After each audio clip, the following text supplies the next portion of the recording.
I'm just going to hit go live. And then I'm going to hit record. I've hit record. I hit record, and I have confirmed it is functioning. I also see you didn't turn the lights on, though. Okay, that's fine. Then I'll say the bit. Say the thing.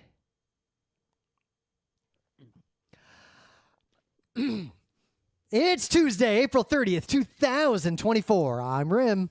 I'm Scott. And this is Geek Nights. Tonight, we're going to talk about how to ruin your competitive card game. So, just wanted a little statistic for you. I'm not implying anything beyond stating a fact, but in the NHL Stanley Cup playoffs in the year 2024, in the first round, there is in fact only one team that has swept another team. Which, if you're a nerd, you don't know, and you're not a hockey nerd or not a sports nerd, you live under a rock. That means that a team won their tournament round without the other team at any point winning any games. The other team was only over the course of 4 hockey games. The Capitals only had a lead for like 3 minutes. It was kind of amazing. The Rangers spanked them. Did you know? Right? We don't care about the Yankees, but the Knicks, Rangers, Mets, and Yankees all won a game on the same day for the first time. Oh, wow. Since like 1997 or some shit like that. Like a very long time ago. There was an old joke. Which is extraordinary because in order for that to happen, basically the Rangers and Knicks have to be in the playoffs and they play in the same building. So they have to have, one of them has to have an away game and one of them has to have a home game on the same day, unless it's like one of those really quick MSG switchovers. Yeah. And the Mets and Yankees had to be playing on that day. And then that's already hard enough just for that to happen. Yeah. And then they all have to win. But, so yeah, we'll see how this all goes. But the funniest thing is, so the Rangers beat the Washington Capitals, but the Caps had a weird story in that they kind of sucked it up for a lot of the regular season, and they were kind of written off like, yeah, they're not even going to make the playoffs. And then they got good in the last Not really. Well, they got good enough to get enough points to go from everyone assumed they would not make the playoffs to fighting their way into the wild card slot at the last second, only to be immediately destroyed by the Rangers. They weren't fighting their way, right? It was a snail race of, right? People are in a race, like trying not to touch the finish line, but you can't go backwards, and you're hoping someone else touches it first. And then everyone touches it at the same time, and then they go to the photo finish, and at the Capitals, and they're like, shit. Yeah. And you could tell Ovechkin did not want to be there. The saddest part is the only reason they were in that wild card slot instead of the Red Wings was on one of the tiebreakers in the NHL. Right. But yeah, they took our money already for the next round, but we don't know who the opponent is. The next round probably won't even start for like a week. Who knows how long? And we don't know when those games are going to be. Yep. But we'll members of our inner circle will go to some number of those games against what is likely to be the Carolina Hurricane. Between 1 and 2 of them. Unless someone wants to pay more money, you can go to potentially up to 4 if they happen. I'm going to keep an eye on. You can spend even more money. You can go potentially up to 7 games, depending on how many there are. If you go to Carolina, or if it's Long Island, even easier. Yeah. I mean, had it been Red Wings Rangers, my plan was to fly out to Michigan and go to a game with my mom or my brother, but that didn't happen. Good luck. Thing is, when the Red Wings are in the playoffs, games sell out like Rangers. That's one of those original 6 They don't really sell out. The ticket. If you have enough money, you can go. Oh yeah, you can always go. They sell out. You can there aren't hockey games you can't go to. Anyway, in some breaking news as of 2:30 a.m. today, little update. So you might have heard a company called Square Enix. They have announced what they're calling an extraordinary loss of 22 billion yen in content abandonment losses, which basically boils down to they invested in a bunch of AAA games and then just didn't fucking release them. Right. They call them high definition games, I guess, on their official report or whatever. But yeah, so this isn't something new, right? It's like if you talk to people in the game industry who work in the video game AAA industry, it's usually unlikely that they have worked on more games that shipped than didn't, right? Yep. And their portfolios are full of things that are from games that never shipped because game publishers, game developers, the big ones, are constantly starting things that never went anywhere. Yep. And it's just rarely visible to the public because they don't announce what they're working on until they're like sure it's going to ship. And even that, sometimes they fuck up, even though it's rare. For example, Metroid Prime 4, right? Yep. Nintendo like, here it's coming, and then it's not. It's actually surprising Nintendo, which is so tight-lipped, seems to have these fuck-ups. It's still super rare, but it seems like they do it more often than others. Like there's like a handful of times they've showed off Nintendo games at E3s or other events, and those games never actually happen. Yep. It's funny because like even in my professional life outside of video games, there's this constant back and forth tension everywhere between announce what you're working on early so everyone knows versus don't announce until you're sure it's going to hit a date because people tend to freak out when you're wrong. And I've, in my many years working as a product manager in these sort of professional spaces, the wind just shifts back and forth between those two extremes, and nobody's ever happy, no matter what you do. Yeah, I think, there's reasons for keeping secrets, like, which I guess it's a whole topic I'm very interested in, and I can't seem to get firm answers on because I haven't seen any, like proof, right? I've seen ideas and speculations. Yeah, and I could give answers for like my own personally, industry. I see in, the thing that I point to always is the movie industry. If you look at the Hollywood industry, they tell you who's got a script optioned. They tell you who's casted. They tell you like how much people are getting paid. They're like when they started filming, what stage production is in, right? Yep. It's like, if you care, you can find everything out about every movie in every stage. We know that they tried to make a Mouse Guard movie and then they didn't, right? It's like, it's super public. And like you can even go read spec scripts out there sometimes that are just like on a webpage somewhere. Right. And it's like, does it hurt the movie industry for the public to know like all these gritty details of everything that's going on? It doesn't seem like it. It doesn't seem like it. It does seem to, though. One thing I've seen happen a few times, but again, this is anecdata. In fact, it gives fans more to chew on. They're constantly talking about how much movies grossed and, you know, who did better at the box office. On one end, it's good. Fans chewing on stuff means more buzz. Like, I could do I could turn into the kind of marketing person who talks about why that's a good thing, but also angry fans and internet mobs will form around things like, oh, that movie must have failed because they cast that person in that role and now we're going to internet harass her. Even though what they mean is that person was mentioned as a possible actor for a script that's being rewritten I'm by talking Joss about Whedon. For the financial success of the companies are evil. They don't care about that, right? No. They only care about does the thing financially succeed or not. And so if, say, Nintendo were to be open up like Hollywood and just tell you, we started thinking about making a Mario Kart 9 here, and like we've got daily production updates on it, and they told you what the budget for it was. Because we know what the budget for Hollywood movies, right? They told us how much money they're spending on it and what they're, like everything, who's working on it, who's the director, what I did. They just told us everything. It's like, would that harm or help the financial success of, or have no effect on the financial success of that Mario Kart game, right? And I don't know. I feel like it probably couldn't hurt.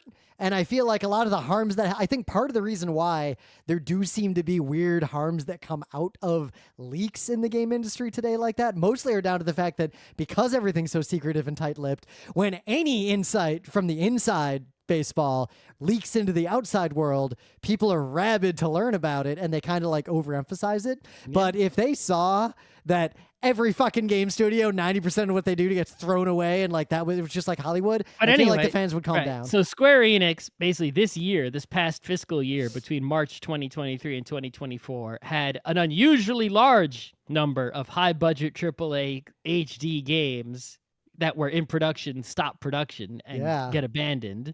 And they lost $140 million. Basically, they spent $140 million on people to work on those games that will never see the light of day. And that's, I guess, they called it extraordinary losses because that's more than usual. It's not unusual. It's just what's unusual is the amount within a year. And what's really strange to me is not that, of course they canceled AAA games because they make all their money from phone games and loot box garbage and games that are actually stores and things like that, right? It's that they made this mistake of investing that much in 2023. It's like I feel like the industry had already shifted away pre-2023, well before, several years ago. Yep. And while there are like, companies that will try hard to make a big, like spend 5 years making a really big game because they, for whatever reason, they care, and it doesn't make, like, it might make a lot of money, but it effectively breaks even compared to how much it costs to make it. But those are rare compared to the company that needs to turn a big profit for shareholders. Yeah, so it's really interesting that they've made that mistake in this year, right? Yep. It's like, I feel like if I heard that news about them a while ago, it'd be like, yeah, that makes perfect sense. But I will say, just more broadly, video games are just a bellwether because it's a more volatile industry. I'm seeing this type of thing happening pretty much in every sector and every area of the economy that involves software or entertainment. That was a very circumspect way to say that, but things aren't looking great just in general for a lot of reasons that are probably beyond the scope of the show. But I think this is just an example of that you can point to that is very specific. Yeah. It's also not surprising that Square Enix was the one. No, it is definitely not. In some other news, that's also a sign of the death of capitalism or the end game of capitalism. So Dave & Buster's is hopping on the sports betting train in a different way. They're going to have an app where if you're in a Dave & Buster's, you can, it looks like, based on what this article says, bet real money against your friends over any games you're playing in Dave & Buster's, and it will, like, deal with the transaction. You'll get this score in skee ball. If you don't, your friend gets the $20 in their account. Well, for skee ball, that's actually, by my non-lawyer knowledge, that is perfectly legal because skee ball is a game of skill. Aha! So, to quote the article... But if you were to do this in a game, say, like, who can get the high score on luck-involved game, like, I don't know, what's a luck game? Crane game? Who can get more things out of the crane, right? Yeah, that would be actual casino gambling, for real. Yep. Now, on one hand, if it is legal for adults in America to go to a casino and play poker against strangers where the casino takes a cut and facilitates everything, but they win real money from each other, why can't the Street Fighter people go to the arcade together, pool money, and have the arcade just handle that for them? Well, that's a skill-based game, so that's fine. Yep. So, to quote the article, Lucra says, skill-based games are not subject to the same rules and regulations as slot machines or other type of gambling. In the United States? Correct. The company is careful to not use specific terms like bet or wager when talking about how this software will work. What are they saying? Stakes? What word are they using? It looks like they're partnering with some company I've never heard of called Lucra that makes gambling software. This article dropped like 4 hours ago, so I haven't dug too deep into all the details of how this works yet.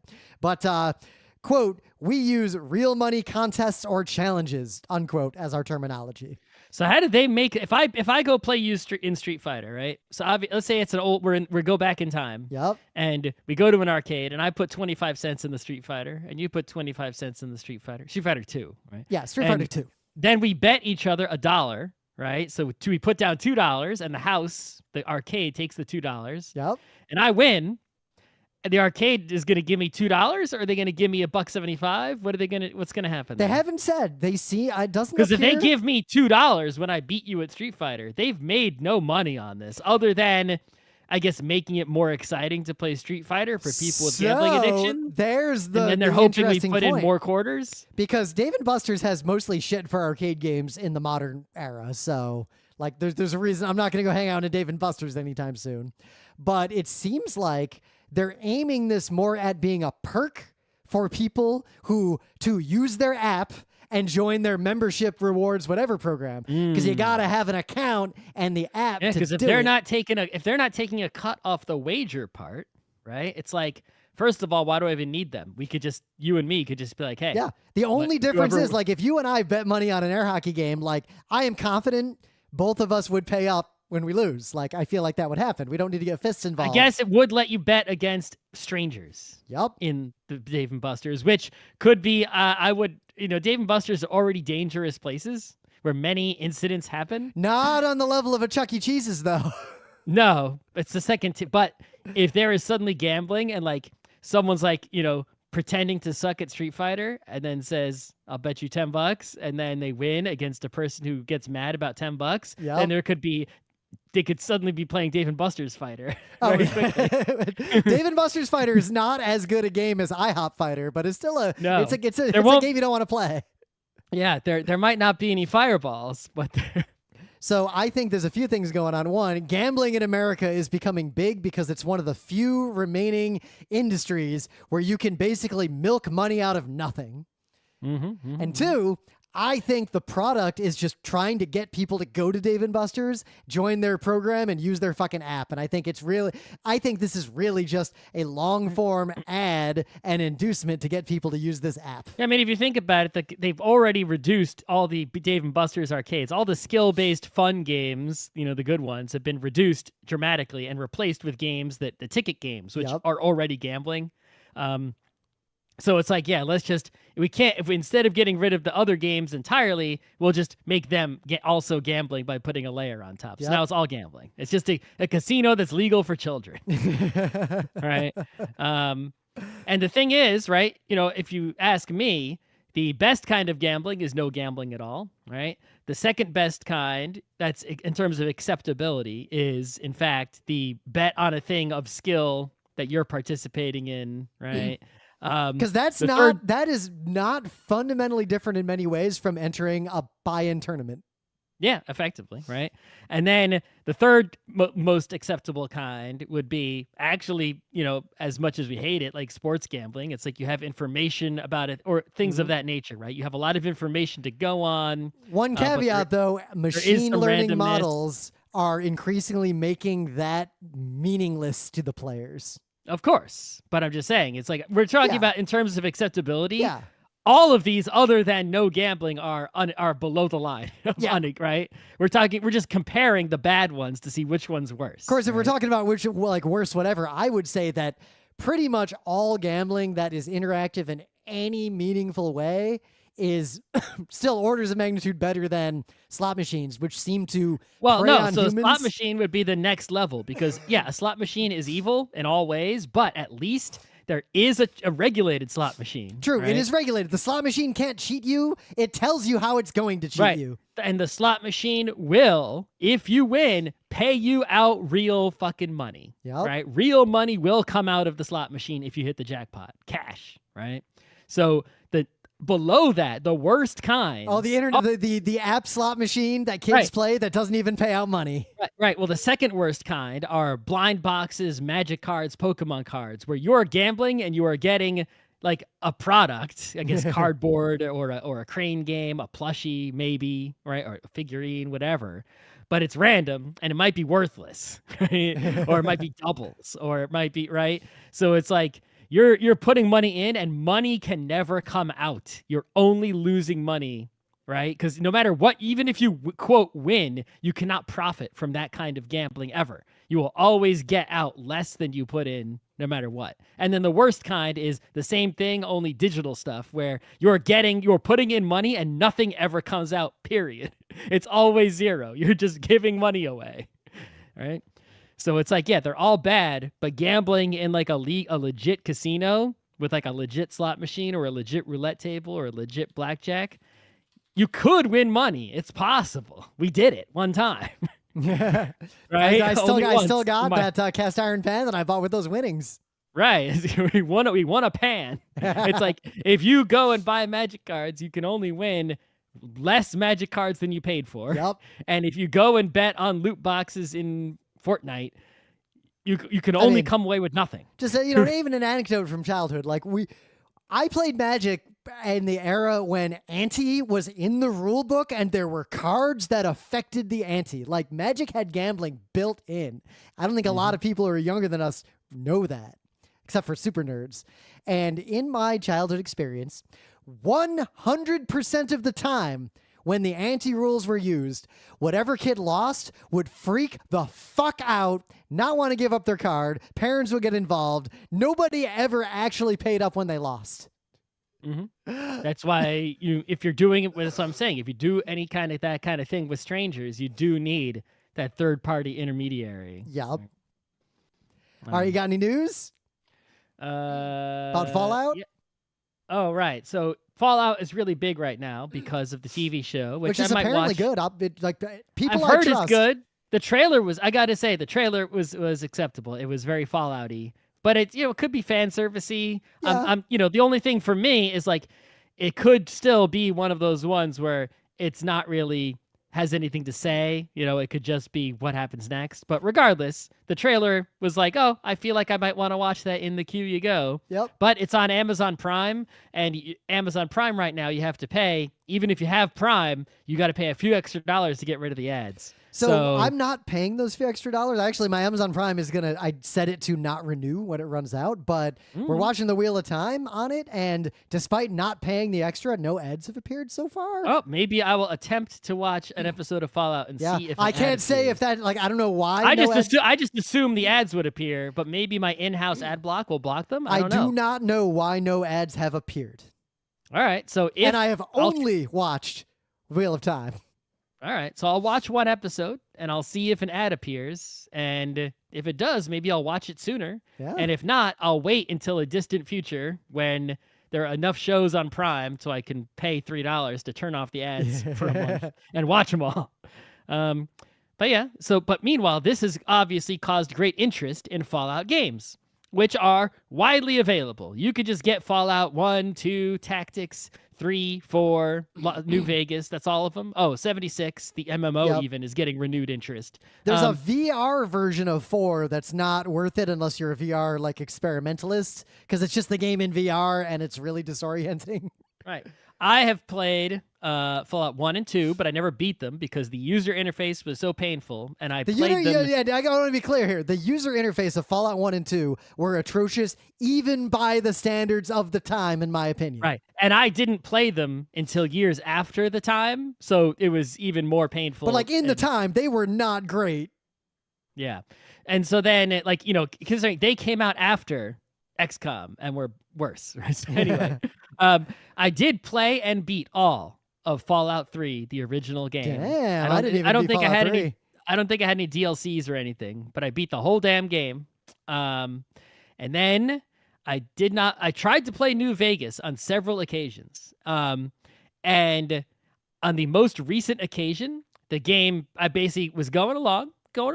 I'm like, oh, I might finish this game. Going along, crashes. And I'm like, oh, well, that happens. I load it up, crashes in the same spot. I cannot progress because there are crashes. And so here is an article talking about the current state of Fallout games. And basically, if you want to play Fallout games right now, even if you buy them on GOG or Steam and use all sorts of DOS boxes or all kinds of tools and whatnot, a lot of them just are atrocious and don't fucking work, except for Fallout 4 and except for some console releases, which are, more well tested and stable. They're crashy, they're buggy, they're fuck the fuck up. It's really hard to play. No exaggeration. They're to get Fallout 3 to work and be nice, you have to have 100 shady mods that you had to get working with complicated setups. And it's man, did we not just talk about how great it is that Quake is being updated legitimately in the year 2024 and Quake 2, right? It's Fallout really needs some of that. They need the original devs to come in and patch those old games. Don't tell me it's not doable because Quake just did it. Right? So you can do it also. Patch Fallout 1, 2, and 3 so that they run nicely on modern computers and support resolutions and don't crash. Because I'm not installing 100 mods to play Fallout New Vegas. That's I wasn't even willing to install that Zelda 2 remake because of the fact of how it installs, let alone this nonsense. But it also makes me think Fallout 4 was one of those games where I was I'll play that when it's cheap and you can get all the DLCs in one Game of the Year edition. And that one still works right now. This actually might make me hurry up and go try Fallout 4. Oh, because it might not work on your next computer. It might not work in the future. Yeah. It's play it now or it's going to become an unplayable mess, right? So I think I might actually do that. Too bad it's warm, maybe in the fall. I don't know. We'll see. So, all right, put a little marker there. But anyway, things of the day. This is a super cute animated film called Man's Best Friend. It was a CalArts third-year student film. It's utterly adorable. It's a premise you've seen before in various forms, but in this case, it's animations to interviews with people about their pets, but in a clever change up, it's animated as though the pet is talking about the human, and it's just super well done and super charming. Looks good. I gotta watch that. The horse is the funniest one. The horse is really cute. So I'm terrible at fighting games. I can't even do a Hadouken reliably. I'm somehow worse. Like Scott can no hit me in Street Fighter 4. It depends. So they're already on Street Fighter 6, by the way. But I enjoy fighting games, and I just wish, whatever. There's a lot to say there. Yeah. I think we have said it in the past. But actually, I've come to really enjoy recently fighting game YouTube. Oh yeah. Fighting game YouTube is interesting in that even if you suck at fighting games, there's still interesting things to learn about games and how the history of these games and the systems behind them and what changes have been made over time. And some of the players and whatnot. I go further. We talk about board games. Fighting games is one of the few areas of video game where there are people talking about fighting games at the level where I want to listen to them talk on YouTube. Exactly. Right. Even though I'm never going to play any of these games. Yeah. Right? Street Fighter 6, I'll probably never touch in my life, probably. And at the same time, the fighting game YouTube people, at least the ones that I've seen, are not YouTube shouty people. Yeah. There's horrible people in the fighting game community, no question, right? There's horrible elements there. But those elements are not to be seen here. It's like they're showing off the good elements of their community. It's like, they're filtering out the bad parts. You don't see those people here, right? And so here's a person, J.M. Crofts, who is, I assume, a famous person among fighting game people who all know who this is, and other people probably never heard of this person, right? But it seems like a famous fighting game community person. And there's a video they put up that really hit home with me because it was something I actually fucking knew about. I did not know about this, but I'm not good at fighting games. Zangief's green hand. Green hand. So Zangief was always, I knew this even in the 90s, basically the worst character in Street Fighter, right? He was low tier. Always been low tier, except I think maybe 1 or 2 games. I think he was high tier, but he's never high tier. Zangief is not good. And it's you win with Zangief. That's damn, right? That's awesome. Right? And one of Zangief's weaknesses in the early days of Street Fighter, right? Street Fighter 2, we're talking here, is that you couldn't really do much about fireballs. Yep. Right? The flowchart was just Hadouken until you win. Right. It's he could jump over them barely, not very well, because his jump was low, big, and slow. And he could do his spinning lariat. And his spinning lariat, timed correctly, would cause the fireball to go through him and not get hit by it. But it's you couldn't really approach someone who was doing fireballs. How do you get close to them? You walk a step, do a spinning lariat to stop the fireball hitting you, take a step, do another spin. It's once you get close, you're in trouble, right? It was really not a tenable situation for Zangief against any kind of fireball character. So in Super Street Fighter 2, I remember reading this in GamePro magazine. They gave Zangief this move, the green hand, where he could catch a fireball and disintegrate it. And the green hand would also move him forward a little bit when he did it. So theoretically, if you did the green hand right correctly, you could get closer to the opponent, stop their fireball with this one move, and then getting close to then maybe do your spinning pile drivers and your Zangief moves. That was the theory. But the reality was that it didn't work out. And Zangief still sucked, except in I think 1 or 2 games. And you can watch this video, and you can learn all the gory details of the complete history of the green hand that was added and removed from Street Fighter. I watched about 11 minutes of this before we did the show, and I'm invested, and I'm going to watch the rest right after the show. It's you're looking at these, people who make fighting games. It's the complaints that I have with fighting games are sort of in the fundamentals, some of which are even starting to change now that they have the modern control system in Street Fighter 6. But it's within that context, there's a lot of fascinating shit going on. That's awesome. In the meta moment, the GeekNights Book Club book that Scott is almost done reading, and thus I will finish the last little bit. The night is short. I would presume Walk we on could girl. do an episode Thursday. Yeah, so we should be able to do an episode Thursday. So if you haven't read the book, read it. The book is short. Read on, listener. It's not a long book. It's a quick read. It's called a light novel. Yeah, but I got a lot to say because in typical fashion, when you watch a movie and you read a book, you'll take away different things from them, and I took more away from the book, and I took things away from the book that I did not take away from the movie, even though they were both excellent. Yeah, for a light novel, it's, in not too many words, there's still a lot of material. Yep. Also, I like the guy more having read the book, because in the movie, the whole time, all in the back of my mind, all I could think was, that guy kind of sucks. Like, she could date literally anyone else and be better off. The book the book gives a little more clarity on that, I think, than the show did, or the movie. Especially in the later parts of the book, right? Yeah. He gets less shitty. Yeah.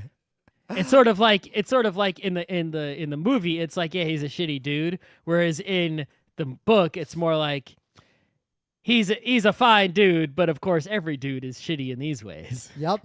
But also so a little bit he's still a dude. It's sort of like them telling the story of how they got together from each other's perspectives before they knew each other. And also, I think you can read some of the side characters as being their vision of an idealized form of themselves. And that did not come through in the movie the same way. But anyway, we'll save all that for the book club episode. All right. Main bit.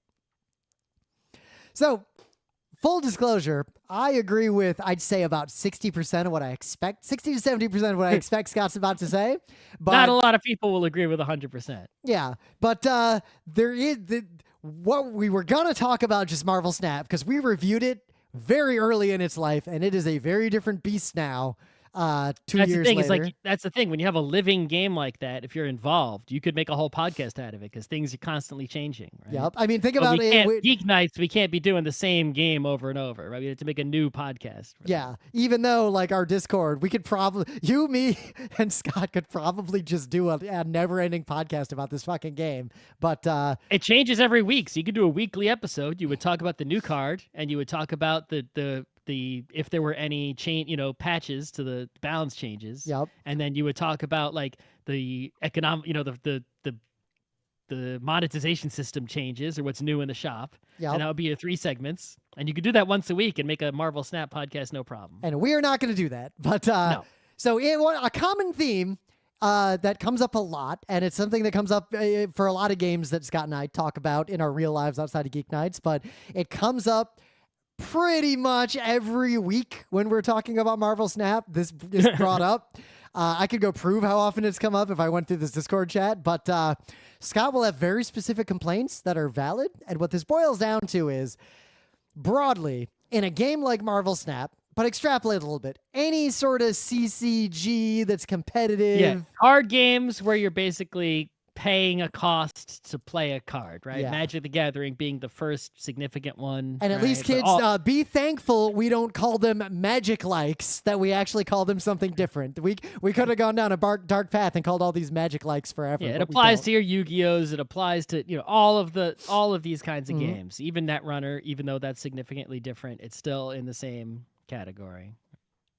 Yeah, but basically there are key elements, if we abstract a little bit, that apply to all these games. Very relevant to the panel I didn't get to do, that Scott had to do around every game is the same game. These games, fundamentally, you will have a deck that you have likely constructed in some way. What's in my deck? There's some rules on what you can put in your deck.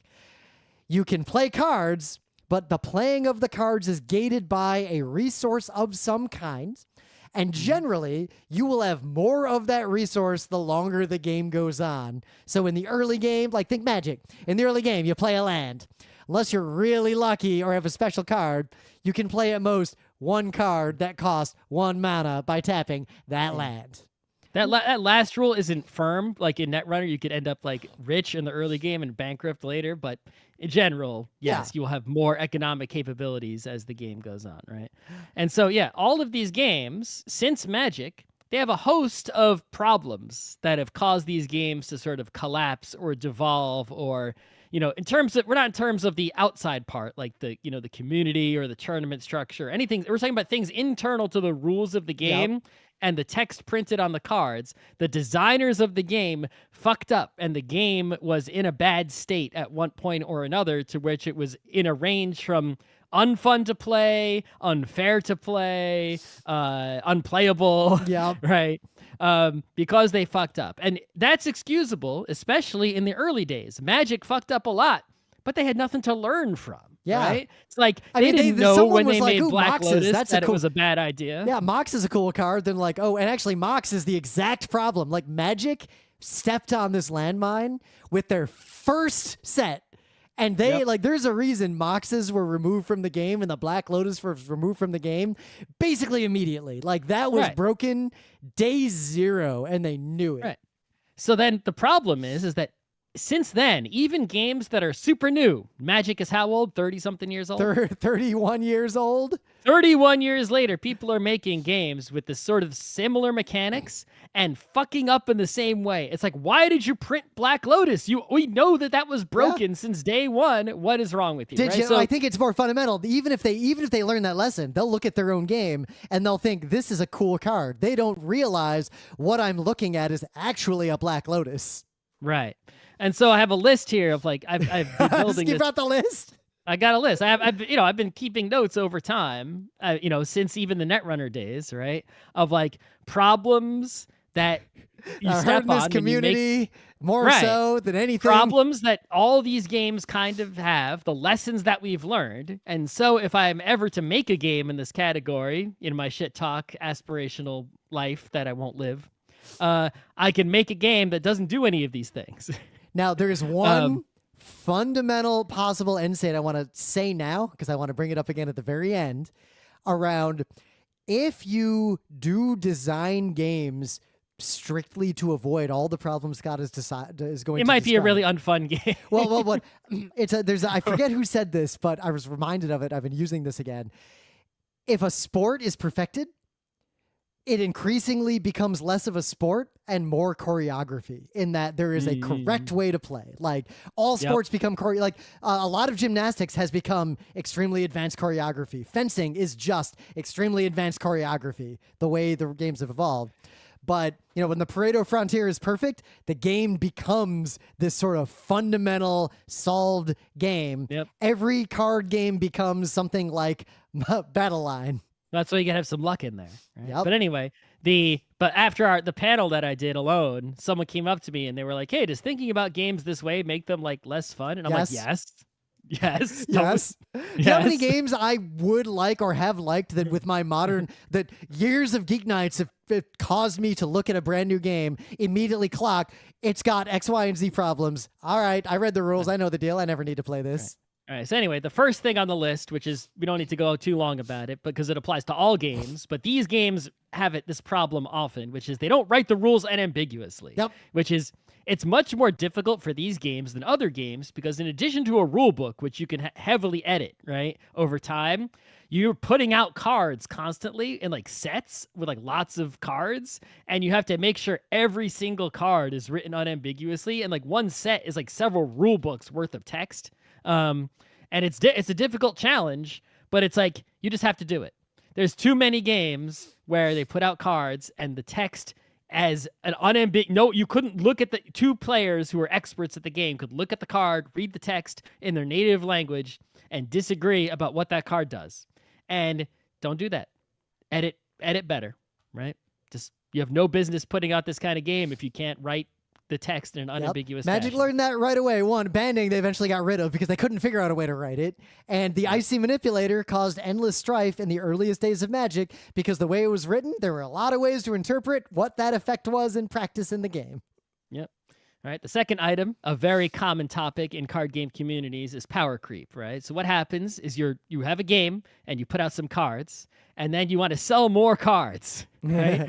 So why would I buy those new cards? Right? If they're not stronger and better than the cards I have. If I have a monster here that's a 1/1 for 1, and you sell me, you're going to sell me a set that has a 1/1 for 2? No, that's just a worse card. Why would I buy that, right? You're going to sell me a card that's a 1/1 for 1? I already have that card. Why would I buy new cards? You're going to sell me a card that's a 1/2 for 1? Yes, now I have to buy the new set because those cards are just better.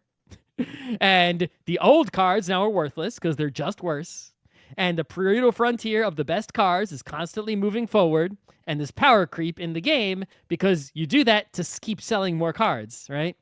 But what you're really doing is just selling the same game, another copy of the same game with bigger numbers on it. It's like, why do I need to play the same game again with different numbers? I could just not buy those new cards and just play with these cards. Yep. Right. Now, some games will solve this sort of problem by rotations of sets or what's legal at tournaments or whatever.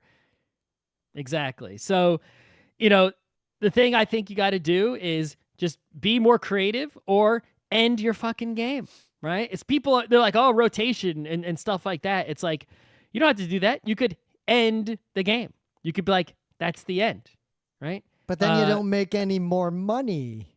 The other thing you can do, right, is you can end the game, right? You could basically do what would be, it's sort of rotation, but basically complete rotation, right? Sort of like what they do with the old Jewish lady Mahjong, where every year there's a Mahjong card. And these are the hands for the year. And next year, new hands. So you could be like, this is Magic the Gathering 2024. This is Marvel Snap 2024, right? These are the cards. Right? By default, here's all the cards. You have them, play. And then as soon as the year is over, all those cards are expired. They're worthless now. Here's Brett. You can play. Anyone who wants to play Magic 2024 can do so. It's still it's like a whole game that you can buy and play to relive the year 2024. And it's like every year you get a brand new set of cards with the same rules, right? That go together. But you don't have to like creep because you're not competing with the past ever. And people people who care about your game are gonna buy every edition probably, and then you'll have a few people who play GameCube Smash, like they play the edition 1994 because that's the one they like. But fine, right? The slow rotation or the living game where the new cards have to compete with old cards to any extent lends to power creep, which is not great, right? Because you know. The Magic people have like this philosophy that like you need bad cards. It's like, no, you don't need bad cards. Every single card should be a playable, worthy card of being played. Right? Well, bad cards are good for teaching and learning the game. No, why? What the cards? Richard Garfield had a whole thing he wrote. I should link to you about how bad cards were good for the game, but in a specific context. I read that and I disagree with it. I actually agree with it very strongly. I don't. But anyway. But with like Marvel Snap, where this becomes a very specific problem, Marvel Snap is a game where you'll get every card eventually just by playing, grinding, whatever. But a big part of their monetization is you can pay money to get cards faster. And I feel like a big drive of power creep in Marvel Snap specifically, because the pattern we have seen, and I think it's happened enough to where we can say it's a real pattern, new cards come out. They're obviously, some of them are like obviously overpowered, obviously break the meta. Some of them are garbage though. Like, oh yeah, some are garbage, but like Gwenpool, I can see that being abused and nerfed immediately. Oh yeah, that's gonna be a problem. We look at these cards, you see they're overpowered, but if you're smart and you play Marvel Snap, you think to yourself, if it's gonna be overpowered for a few months and then they're gonna nerf it, if I get the card today, I will win more cubes for the next month before they nerf it. If I don't get the card, I'll never get to take advantage of this. But the only way to get the card is to pay money through a complicated monetization scheme to buy gold and nonsense. Yeah, it depends, right? You know, on the specific scheme of the specific game, right? But I think Marvel Snap, you might be able to use strategically the gold you've gotten for free, you know, wisely to only get the strong cards. But I think it is. But also you need some luck for that. But I think there is a generalizable case that the structure of Marvel Snap's monetization encourages power creep of new cards. The same for all these games. When they have a capitalist interest in selling new cards, they have an interest in making those cards stronger in the game than the older cards. Capitalism, the final boss of every game. So don't do that, right? The next thing, right? And this is sort of a thing that sort of underlies all these rules, is that people who play these games, yes, there are, you know, people have that old story about Timmy and Spike and whatever that I don't completely buy into, right? Because everyone has a little bit of all those mixed together. Oh, yeah. But fundamentally, people who play card games aren't so... The fun, you know, people might want to win, of course, right? But the fun of the game isn't necessarily, even for a competitive person like me, isn't in the winning and the losing. I don't get upset when I lose. Losing doesn't upset me, right? especially if the other person outplays me. Then it's like, oh, good game, you got me, all right? Or if it's a 50-50, it's like, well, it was a 50-50 and I chose wrong. If I snap and they immediately snack back and give me the thumbs up emoji, I know I'm in for a good time, even if I'm about to lose 8 cubes.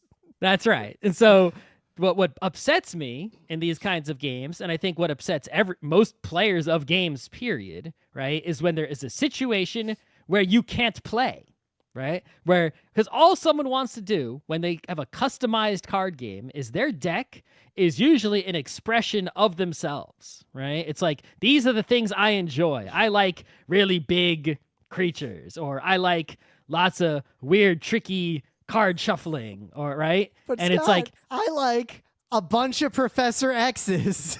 Sure, great. You like a bunch of Professor X's. That's awesome, right? And even if you lose, people just want to be able to do the thing that they like doing. They want to play. It's a card game. People like to play cards. They just want to play. Well, think about our Fortnite thing from all our panels. People want to play Fortnite. They're not going to win in the end. The sweaty guy's going to win, but they want to at least walk around before they, before the game ends. I don't care if I lose. It's a game. I just want to play it. I want to play my cards, right? And so many of these games have had at times mechanics which prevent players from playing. Right? I played blue decks mostly in Magic back in the day. Kid plays the card, counters fell. You don't get to play. That's kind of bad, but Stasis is the better example. Like all your lands are tapped and you cannot untap them. You cannot play cards. Or your deck is milled. It is just gone. Millstone, Howling Mine.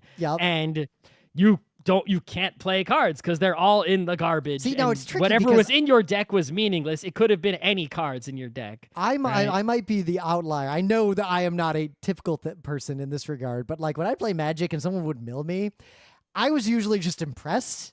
And like it was kind of cool. It's not impressive with the cards that people did it with back in the day. It would be impressive now, given the cards that they have now. But at the time, with those fucked up cards that I'm complaining about, it was not impressive. It was just, you chose that deck and you bought those cards. Right? In Netrunner, there was a period of time where there was a card, a Data Leak Reversal, that was a mill card that was in the earliest Netrunner set. Like I think it might even been the base set, if I'm remembering correctly. So you think they would have seen that one coming? Right. But it was it was so hard to make it work. Like it was worthless because even if you tag someone, it's like you had to put a tag on them. Then you could mill them twice. And then on their turn, they would remove the tag or they would destroy the Data Leak Reversal card. And it's like, and then it's like, there wasn't really, it was not effective basically. Then they released some cards later that basically made it impossible to get rid of the thing. And so you could just mill someone's whole deck, like mill on your turn. And it's like at that period in the game's life, it was just terrible to play. It was awful. I pulled up the card to look up the text again, and the first comment in this thread is, this card exists for one reason and one reason alone, to ensure that whoever plays it will never find a casual match within the regular play group again. Exactly. So when you make your card game, you should never put anything in it where there should be no combination of cards, period, where you could prevent the other player from playing. You could prevent them from winning, but you should not prevent them from playing. Like if they've got if their idea is they want to summon some giant creature, then the ideal game would be they summon their giant creature, which is really stupid and weak because it takes all game to do and doesn't really work, and then they lose. But they got to play their giant creature. They're happy, right? If you make it they can never get any draw their cards and they can't do their energy and then they lose before they do anything. Channel Fireball or Alioth destroys your cards before they flip over, right? In Marvel Snap. Or Galactus just wins, right? It's like, don't do that ever. There should be no possibility of that to happen. People should always be able to play even if they lose. The next thing is mathematically, right? All of these games have, we talked about how they have currencies for playing cards, right? And the currencies usually translate into power or victory points of however the game works, right? You spend currency into cards, you use the card's abilities to gain winning. The winning part, because the currency parts are usually always linear in nature or close to linear, the winning parts should also be mathematically linear they should never be multiplicative. Ever. You should never have a multiplication sign in your game.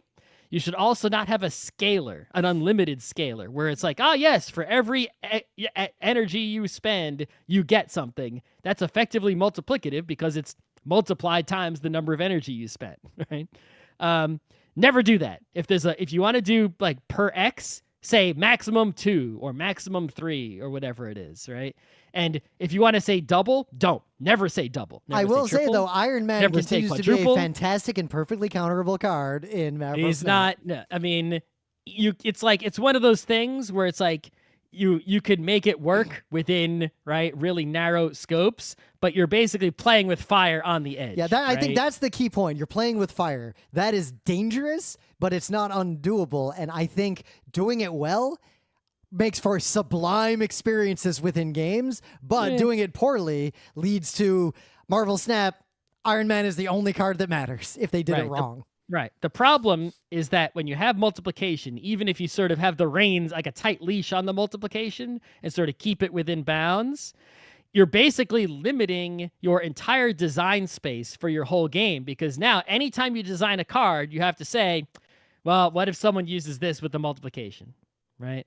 And so as you're designing new cards for your game, you have to constantly think about that one fucking card that you decided to not get rid of that is multiplication. And it's like, will this work with the multiplication and get out of hand? Will this work with the multiplication and get out of hand? If everything remains linear, right, in some aspect, then you don't have to do that. You can design cards freely without having to think about, will there be some horrible combo? There can't be, because there's no multiplication in this game. So actually, an extreme counterexample, but it doesn't really apply here in the sense that this was a closed game where no new cards get added. Glory to Rome, one thing that it did that was super fascinating, and I still think about a lot, is all the cards that do effectively multiplicative things were all unbounded and all did exactly what they said. And that meant that things were fucking broken, but everything was broken. The whole game was like that. Right. So that is perfectly acceptable. That's more than acceptable, because in Glory to Rome, it is not a collectible game. Yep. Right. Everyone has the same chance of being able to play those multiplicative nonsenses. It is not a customizable game. Your deck is not like an expression of yourself that like you really want to play your cards. It's like you're just playing the hand you're dealt, right? So it's not like you're being denied your fun because you didn't get to do your thing because someone else decided to play multiplier, right? It's like it doesn't invalidate other styles of play by being too strong, right? It's like, right. And then lastly, you're not adding new cards to Glory to Rome. So it's not like you have this restricted design space when you're trying to add new cards, because you're never adding new cards. And case in point, you don't have to constantly think, I want to add this new card to Glory to Rome, but what about the sewer that already So case exists? in point, in never Glory happens, to Rome, the game's done. It comes with a little book that at the back, because it's a closed ecosystem, it just lists, here is how every crazy multiplicative card interacts with every other crazy multiplicative card in extreme detail, because there's only so many cards. A human wrote all of those words. You can't do that with Marvel Snap. Right. It's because these games are living games, customizable games, competitive, right? Because of those things, these rules come into place. These are not rules for all games ever, right? These are rules only for these specific types of games to not fuck them up, right? Because, you know, from my view, as soon as you add multiplication and you keep it in there, from that point forward, the game is sort of like locked into frame to like make sure, right? Whereas if you keep that out, the game is still like free and breathing easy. Yep. And the last and final one, and the biggest one, right? Don't make Black Lotuses. Don't print Black Lotus, right? So in all of these games, right, you have this idea of getting currency of some kind and spending that currency to play cards, right? Right? And so if you were to give one player more currency than another player, that's all that matters then. The rest of the game is now meaningless, right? Assuming that all the cards are perfectly balanced, if someone has a way to get more energy than their opponent, more mana, more credits, more whatever it is, that is always going to be the strongest strategy, period. Nothing can compete with that, because I literally just play more cards than you, and the cards are all equally kind of balanced-ish, so I win. Yep, and right? this and so any this card lesson was learned day one. Like Magic restricted the very limited set of cards that broke the mana curve immediately. Like Unlimited said you can only have one Sol Ring in your deck and one of each Mox in your deck, and even that wasn't enough, and then they just banned them all. Yep. It's like never, ever give anyone away to sort of get unfairly ahead, right? In Magic, it's sort of like you have this randomness of drawing land, but in most games since then, Hearthstones and Marvel Snaps, but it's like you get one more per turn, right? They had to and ban these Moxes. All the Mox did, literally all these did, they cost 0, so you could just play them. And you could tap them to get 1 mana. It's like being able to play a forest for free if you had a Mox Emerald. That's it. And that alone was game-breakingly, earth-shatteringly powerful. Yeah, it's just insane that you would let anyone do. And it's like you think, oh well, both people have it. It's like, but then the whole game just becomes who draws it first. Yeah, right? Talking about choreography. The choreography is everyone has a deck that is just a Channel Fireball Mox Black Lotus machine. Right. It's like the whole game now is no longer about creatures and spells or superheroes or locations or, choosing where to attack with your little Hearthstone guys or running on servers in Netrunner. It's only about just get a stronger economy than the opponent and then play a win condition. Oh my God, it doesn't matter what the win condition is. It's a win condition. You just get to it faster because your economy was better. Man, Magic learned all these lessons in their first set. I forgot about Time Walk until just now. Cost 2 mana, take an extra turn. Yeah, fuck that. Garbage, right? And so similarly, along the same vein as that, right, there are other hidden ways where you might accidentally give players free energy without realizing it, right? So, for example, you might allow players to cut costs on cards, right? Say, oh, it doesn't give you +1 mana. It just makes that card cost 1 mana less. Same fucking thing, right? They had to nerf Zabu so hard because Zabu turned every 4 card into effectively a 3 card to the point that it broke the concept of 3-cost cards. Exactly. And that's just an extreme example, right? But it's just... In general, when you're designing cards for a game, you're thinking, okay, this card is going to be a 2/2 creature, and it's going to cost 3 mana. That's a fair number, right? As soon as you provide a way to discount that to a 2/2 that costs 1, you've already made every 1/1 that costs 1 worthless. They're all garbage cards, never play them, right? And now it's like everything else is now broken because you've done that. If you force cards to cost what they cost, then you say, oh, well, I'm designing this card. I can trust it's going to be what it is, and it's going to remain fair, right? And instead of you basically, as soon as you have any cost cutter, every card is now reduced by 1 and is away from what the designer of that other card intended it to be, and is now unbalanced. To fix it, you'd have to be like, oh, let's make every card in the game cost 1 more, and now you have to play this card that makes everything cost 1 less. It's like, what? Now, an example of Marvel Snap that I think does this better, like Electro, does get you ahead on the mana curve. But its consequence, which is mitigatable but requires you to spend other cards, which lessens the value of it, is you can only play 1 card per turn, which heavily limits what you can do with that extra mana. And Electro hasn't been nerfed because he's pretty fair. Yeah, he's pretty fair. And that's the final thing, right? And actually, Netrunner, the language of Netrunner gets this right, where in Netrunner, cards have a credit cost to play, like their base cost.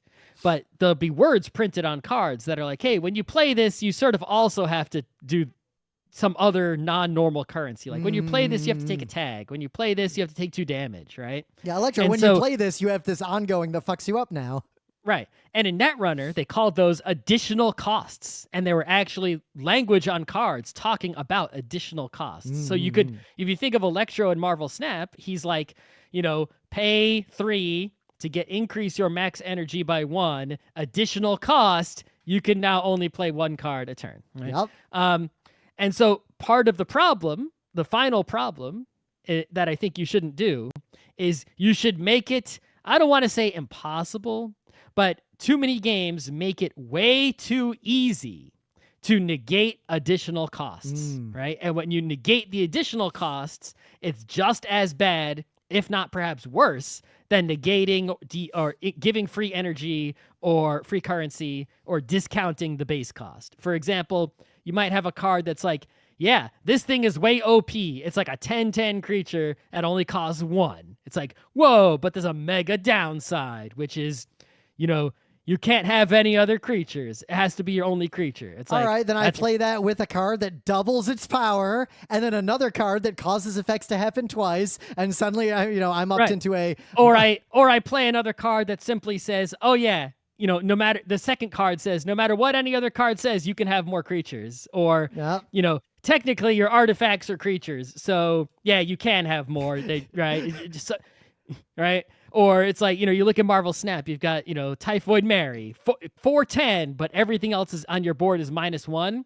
Then you play Luke Cage. Oh, -1's canceled completely, right? It's like, don't do that, because now you've got a 410, which is way off curve, right? That exists in the game. And you think, well, it's only a 410 if you're lucky enough. You have to put Luke Cage in your deck, be lucky enough to draw him, and play him. But if you're playing that card, you're building your whole deck around Luke Cage. Right. But it's like, yeah, of course. That, I'm not saying you shouldn't be allowed to mitigate the downside. That's part of the strategy. That's part of combos. That's part of deck building. That's what makes these games good and fun. But don't make it a complete mitigation, because otherwise they're getting a free 410. You need to make it the mitigations either minimal or non-existent. Like, you want a 410? Guess what? No matter what, you're getting -1s and everything, right? Or, okay, 410, and yeah, this will get rid of like some of the -1s, but not all of them, right? It's like you have to pay for what you're getting, right? And the fact that you were lucky enough to draw a combo and build your deck in a certain way shouldn't provide a super strong, the synergy shouldn't be sort of multiplicative or completely canceling, right? To the point at which you're effectively getting free energy, right? If you think about it, if you make a 410 free, right? Usually you have to pay 5 to get a 10. So getting a 410 with -1 to everything else, if you cancel the -1 to everything else, you just got a free energy, right? So whatever you should have to pay a whole extra energy at least to be able to cancel out all those -1s, right? And Luke Cage, is playing him blank, you don't really feel like you lost an energy when you played Luke Cage, do you? No, he's perfectly fine to play. Like, he's not that different from Shocker. Right. In terms of how even I though feel. The state of the game, because of the other cards available, that's not super OP right now, but it's still at its fundamental, nature. If you play those two cards together, you're getting a free energy, which is a cost cut. That's now, not at okay. least one thing that Marvel Snap is doing, irrespective of the monetization and the power creep issue, that I think they're doing very well is as long as you have the data, every time they see that certain cards are in too high a percentage of the decks that win games, then they do something about it to shake it up. So they're not doing it from the design perspective so much as, did this actually pull the meta too hard in one direction? If it did, we're going to make a change. So they are avoiding these situations, but they don't avoid them right away. If you get the card early, you can milk a bunch of cubes before they get out of the meta. They break you out of that black hole. I think companies are also they're too reactive instead of proactive. If you have pro players on staff, you could have discovered these things before releasing the card. These things come out. It's like you can tell within like an hour of the card being released that it's busted. I mean, like, when Gwenpool was announced this morning and we chatted at length about here's all the ways this is going to fuck up the meta and definitely get nerfed. Right. And it's like, if you just have one pro player, one awesome player at card games on your staff to look at the card and say, that's OP, tone it down before you release it. Unless your goal is to let those OP things happen so people experience them and maybe buy more cards and then back it off later. I'm talking about making the game not busted. You're talking about making the game busted to make money. Yeah. It's like, I'm telling you, if you want a game to not be busted, this is how you do it, right? I'm not saying there's a reason you might not want to make a game, we talked about it might be a less fun game, right? So, but yeah, those are avoidable. And not only are they avoidable, but it's like, if you're going to be reactive, you could be reactive much faster, right? It's like, why not just patch your game every goddamn day? Yeah. Right? Keep things fresh. Who's getting hurt? People might actually be excited by that because the game you won't get bored with the stale meta. And I will right? say, Marvel Snap does they patch way more frequently than I thought they were gonna. They patch frequently, but it's like you could go more frequently. True. I don't think there's something to be. They're afraid that like if someone puts the game down for 3 days, there'll be too many changes and they'll be freaked out. But I mean, I get surprised. I don't read every patch note. Like I didn't notice the Sandman change, and then I played a deck that had him in it, and when I played him, I was like, wait a minute, fuck. Yep. You could have won. You thought you were going to lose, but yep. he goes away after a turn now. So. Yep. It was bad news, but that happens if you don't stay up with the meta. But that's a whole other games that require you to keep up with the meta or you fall behind and fall out. That's a whole other topic. It has nothing to do with this kind of game design. Yeah. See, I think what I would like to see is follow these rules, obviously, right? But make a game where instead of balancing it, like or nerfing and buffing cards, right? Just put out a new card every single day. Every single day, one card, right?